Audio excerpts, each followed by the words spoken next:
有时尚界老佛爷之称的香奈儿 Chanel 创意总监卡尔拉格斐 Karl Lagerfeld 所19日经传因胰腺癌病逝，享受85岁，而他没有留下子女，生前最宠爱的就是爱猫丘比特 Cupid， 而原本身价就不菲的丘比特，还可能因为继承卡尔拉格斐高达2亿美金约62亿台币的遗产，成为全世界最富有的猫咪。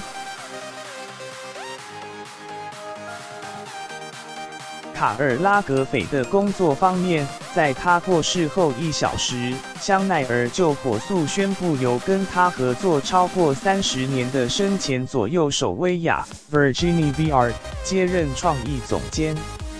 至于卡尔拉格斐将近62亿的遗产，外界猜测接手的正是他宠爱多年的丘比特。其实时尚猫奴卡尔拉格斐原本是不爱猫的，2011年因朋友出国将丘比特寄养在他那边后，便对丘比特一见倾心，无法将丘比特归还，亲自出面请友人割爱。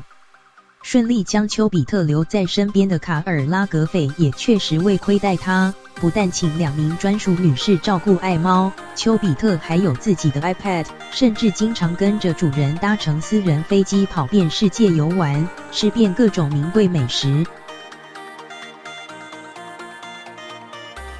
但若是以为丘比特只懂得花钱，可就大错特错。凭着主人的名气，它也成为世界上最知名的明星猫之一，时常跟名模们合拍广告，甚至还有自己的联名商品。当模特儿拍摄写真及出场费2天就高达300万欧元，约1.06亿台币。